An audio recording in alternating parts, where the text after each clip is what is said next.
कहीं मेरे साथी ने आपसे कहा जय भीम बोलिए, लगा कि आवाज ही नहीं दबी। ऐसा लगा कि डर का माहौल यहाँ पर, कोई बोल नहीं पा रहा, जय भीम नहीं बोल पा। जय भीम के मतलब होता है ताकत, जय भीम के मतलब होता है बुलंदी, जय भीम के मतलब होता है सच्चाई, जय भीम के मतलब होता है अत्याचार से डरने की ताकत। मानते कि नहीं मानते? तो बोलिए मेरे साथ जरा एक बार, जय भीम। इधर से आवाज नहीं, माताओं की आवाज नहीं आई, मेरी बहनों की आवाज नहीं आई। अरे अपनी बहन शेरनी महिला जब दहाड़ती है दिल्ली से पूरा देश हिल जाता है, हिलता है कि नहीं हिलता? तो फिर से बोलिए जय भीम, जय भीम। अब आई आवाज, आपको लगा कि बाबा साहब की मूर्ति का नाम हो, उन्हें लगी नहीं रहा था कि बाबा साहब की मूर्ति का नाम, और बाबा साहब की मूर्ति का नाम हुआ तो बाबा साहब के बारे में बात तो करनी पड़ेगी। और बाबा साहब ने 3 बातें आपने उद्देश्य में दी। बाबा साहब की मूर्ति का मतलब होता है कि बाबा साहब के बताए हुए पद चिन्हों पे चलना, होता है कि नहीं होता है? और बाबा साहब की मूर्ति भी लगा दे, बाबा साहब की बड़ी फोटो भी लगा दे, और बाबा साहब की बताई हुई एक बात पर न चले, तो क्या बाबा साहब की मूर्ति का कोई मतलब हुआ? हुआ क्या? कोई मतलब नहीं। अगर बाबा साहब ने कहा मेरे बच्चों शिक्षित बनो, शिक्षित बनो, संघर्ष करो और संगठित करो, 3 बातें बाबा साहब ने कही कि मेरे बच्चों आपको शिक्षित बनना, क्योंकि आप लैंडलॉर्ड नहीं है, आप बिजनेसमैन नहीं है, आप माफिया नहीं है, आप पैसे वाले नहीं है। अगर आपको इस देश के अंदर मान सम्मान के साथ में जीना है तो मेरे बच्चों शिक्षित बनना पड़ेगा, क्योंकि शिक्षा वो शेरनी का दूध जो पिएगा वो दहाड़ेगा। ये बात बाबा साहब ने। और दूसरी बात बाबा साहब ने कि संघर्ष करो मेरे बच्चों, और मेरे बच्चों आपको जीवन भर संघर्ष करना पड़ेगा। बहुजनों का जीवन ही संघर्ष है और संघर्ष ही तुम्हारा जीवन है, और तुम्हें तब तक संघर्ष करना है जब तक कि बड़ी से बड़ी कामयाबी आपके कदम ना चले। आपको अपने जीवन में संघर्ष करते हैं, हारना नहीं है, डरना भी नहीं है, संघर्ष करते रहना। चाहे जीवन में कितने उतार और चढ़ाव आ जाए, लेकिन कदम आपके टकराने नहीं चाहिए, कदम आपके रुकने नहीं चाहिए। और बाबा साहब के कदम कभी रुके? आप बताइए, अगर बाबा साहब ने पूरे जीवन भर संघर्ष किया, बाबा साहब की 3 औलादें इसी मिशन और मूवमेंट में शहीद हो गई, बाबा साहब की धर्म पत्नी शहीद हो गई, बाबा साहब का जब आखिरी बेटा राज रतन खत्म हुआ तो माता रमाबाई ने कहा कि बाबा साहब जब राज रतन का जन्म हुआ तो आपने इसका नाम रखा था राज रतन, और ये कहा था कि मेरा बेटा बड़ा होकर के इस देश पे राज करेगा। लेकिन आज क्या हो? आज तो ये भी चला गया, ये आज आपको छोड़ के चला गया। तो आप कौन सा ऐसा काम कर रहे हैं, कौन सा ऐसा मिशन का काम कर रहे हैं जो आप अपने बच्चों का पेट भी नहीं पाल पाते, आप अपने बच्चों की दवाइयां नहीं करा पाते हैं, आपने दुनिया भर की पढ़ाई करी है लेकिन आप अपने बच्चे की जान नहीं बचा पाए। लीजिए, आप तो बोल रहे थे राज रतन देश पे राज करेगा, राज ये भी चला गया आपको छोड़ करके, भूखमरी से, दवाइयों की कमी से, बीमारी से, आज ये भी आज आपके बीच में खत्म हो। ले जाइए मेरे बच्चे को, आप जैसे मेरे 2 बच्चों को ले गए, आप इसको भी लेकर गए। और बाबा साहब ने कहा कफन लेकर आइए, तो बाबा साहब ने कोट पे हाथ डाला तो बाबा साहब के जेब में 1 पैसा भी नहीं, 1 पैसा भी नहीं था कफन के लिए।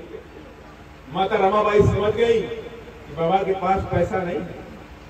माता रमाबाई की आंखों में आंसू आ गए, आंखों पोंछ करके तुरंत अपने साड़ी का पल्लू फाड़ करके अपने बेटे को ढक दिया, कहा ले जाइए बाबा साहब, आप मेरे बच्चे को ले जाइए। राज बाबा साहब की बदौलत ये पगड़ी, ये मंच, ये माला, ये कुर्सी और अच्छे अच्छे कपड़े पहनने का अवसर मिला है कि बाबा साहब डॉक्टर भीमराव अम्बेडकर की। अगर ये मंच मिला है, राजनीतिक सत्ता मिली है, ये ताकत मिली है, तो ये बहुजन समाज पार्टी की देन है कि नीला झंडा पूरे देश के अंदर पूरी ताकत के साथ में, शान के साथ में लहराकर दिखाई पड़ता है। लेकिन दुख हुआ हमें जब भरतपुर के मेरे माताओं बहनों ने इसी विधानसभा के अंदर आपने बहुजन समाज पार्टी के बंदे को जिता करके भेज दिया। आपने नहीं देखा न धर्म देखी न जात देखी, आपने सिर्फ बाबा साहब के निशान को देखा, बहुजन समाज पार्टी के निशान को देखा और बहन जी के इशारे को देखा। देखा कि नहीं देखा? और आपने अपने तन मन धन से यहाँ प्रत्याशी को जिता करके आपने वहां जयपुर भेजने का भी काम किया। और किस लिए भेजा? ये बंदा हमारे लिए काम करेगा, ये हमारे नुमाइंदगी करेगा, ये हमारे घोर अत्याचारों के लिए वहां पर आवाज उठाएगा, ये हमारा मिशन का सिपाही बनेगा और मिशन का सिपाही बनकर बाबा साहब के बताए हुए रास्ते पर चलेगा। लेकिन ऐसा नहीं हुआ। तो जीता हुआ प्रत्याशी इस मिशन और मूवमेंट को पीठ में छंबर घोष करके, खंजर चुबा करके मिशन और मूवमेंट पवित्र मंच को धोखा दे करके कांग्रेस में जाकर के मिल गया। क्या ऐसे लोगों को हारना चाहिए? ये मंच बहुजन समाज के लोगों का था, जिन लोगों ने हमारे साथ में गद्दारी की, जिन लोगों ने हमारे मूवमेंट में गद्दारी की, जिन लोगों ने हमारे बहुजन समाज के साथ धोखा किया। क्या बाबा साहब की मूर्ति के लिए अच्छे हैं? मुझे बताइए, मेरा बहुजन समाज बैठा हुआ है। अगर आप मुझे गलत बताएंगे तो मैं मंच छोड़ कर चला जाऊंगा। अगर मैं सही हूं तो मेरी बातों को समर्थन करिए, दोनों हाथ उठा कर। अगर मैं गलत नहीं हूं तो इसलिए मैं आप सभी लोगों से कहता हूं, ये इलेक्शन का समय आ गया है, ये दौर इलेक्शन का है और इलेक्शन के दौर में भी ऐसे बहरूपिये आएंगे आपके सामने और ऐसे बहरूपियों से आपको बचना पड़ेगा, जो हमारे साथ धोखा देते हैं, जो हमारे वोटों के साथ सौदा करते हैं, जो हमारे ईमान के साथ में धोखा करते हैं, जो इस मिशन के साथ धोखा करते हैं। और बहुजन समाज पार्टी ऐसे नहीं है। ये Bahujan Samaj party political party बाद में है। दलितों, पिछड़ों, गरीबों, मुस्लिमों और आदिवासियों के लिए मिशन और मूवमेंट का काम करती है। पूरे देश के अंदर है, कहीं भी दलित के साथ अत्याचार होता है, आदिवासी के साथ अत्याचार होता है, कहीं भी ओबीसी के साथ अत्याचार होता है, हमारे यहाँ बहन जी बहुत दुखी होती है। हम लोगों से कहती कि और मेहनत करो। अगर आप मेहनत नहीं करोगे तो आने वाले समय में इस देश के अंदर बहुजन समाज के लोगों को गुलाम बना दिया जाए। जिस गुलामी को बाबा साहब ने सैकड़ों हजारों साल की गुलामी को बाबा साहब ने उसको खत्म किया था और वो गुलामी का दौर दोबारा शुरू हो जाए। अगर आप सब लोग जागोगे नहीं तो आने वाली जनरेशन, आज तो हम कुर्सी बैठते हैं, आज हम कुर्सी बैठे हुए, मंच पे बैठे हुए हैं, नीला साफा पहने हैं, अच्छे कपड़े पहनते हैं, अच्छे जूते पहनते हैं, हमारे बच्चे अच्छे स्कूलों पढ़ते हैं। लेकिन याद रखना, अगर आपकी पार्टी या बहुजन समाज पार्टी कमजोर हुई तो अत्याचार की इबारत लिखी जाएगी और इसी देश के अंदर मेरे समाज के आने वाली जनरेशन इस देश में गुलाम बना दी जाएगी। जब गुलाम बना दी जाएगी तो आपके पास भी कोई मौका नहीं होगा और हमारे पास भी कोई मौका नहीं होगा। और आपकी भी आंखों में आंसू होंगे, हमारी भी आंखों में आंसू होंगे। हमारी आंखों में आंसू इसलिए होंगे कि मैंने प्रयास तो बहुत किया बहुजन समाज के लोगों को जगाने का, गांव गांव धाड़ी धाड़ी जाता हूं, आपको जगाने का प्रयास करता हूं और कहता हूं गलती नहीं करना। 2023 में बाबा साहब की बात को मान लेना। और तीसरी बात बाबा साहब ने कहा, मेरे बच्चों संगठित रहना, मेरे बच्चों एक रहना और एक होकर के जिस तरह से आपने ये नगर की सीट जिताई, निर्भई की सीट आपने जिताई है, ऐसे एक होकर के 2023 के चुनाव में 6 के 6 विधायक भरतपुर से जिता करके जयपुर में बीएसपी के भेज दिए। तो वही हमारी आवाज बनेंगे, आवाज वही बनेंगे। अगर मैं जाके रोड पे ब्लॉक करूंगा, अत्याचार होगा, अगर यहाँ पर नगर में अत्याचार होगा, निर्भई अत्याचार होगा, ये भरतपुर में अत्याचार होगा, तो रोड ब्लॉक करने से कुछ नहीं होगा, धरना प्रदर्शन करने से भी कुछ नहीं होगा। बाबा साहब ने कहा था कि बच्चों मेरे, आपको वहां पर अपनी बात खानी चाहिए जहां पूरा देश सुनता है। तो आज बहुजन समाज पार्टी के विधायक पूरे देश में कई प्रदेशों में हैं, छत्तीसगढ़ में है, मध्य प्रदेश में है, कर्नाटक में है, कई प्रदेशों में बीएसपी के विधायक, कई प्रदेशों में बीएसपी के विधायक भाग भी गए।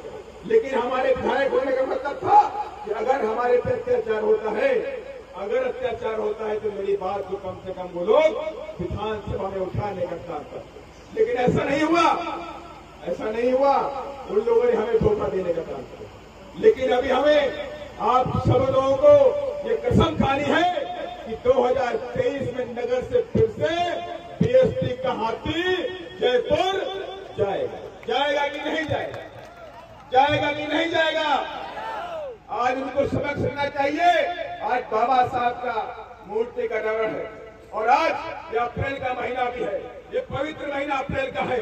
इसी महीने के अंदर हमारे महापुरुषों ने जन्म लिया है। महात्मा फूले जी ने जन्म लिया 11 अप्रैल को, लिया कि नहीं लिया?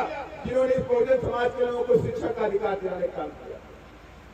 और 14 अप्रैल में हम सब के मसीहा बाबा साहब ने जन्म लिया। तो ये पवित्र महीना है, बहुजन समाज के लिए पवित्र महीना है।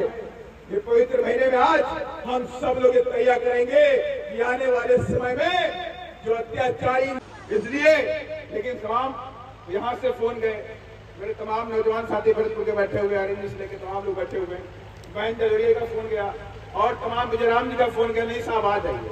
समाज के लोग बैठे हुए तो बोले कि समाज के लोग अगर बैठे हैं तो मैं उनके बीच में आ रहा हूं। समाज के लिए मैं हूँ, समाज के दुख दर्द के लिए मैं हूँ। कोई भी आवाज होगी उठाने का काम पूरे देश के अंदर दिल्ली से करूंगा साथियों।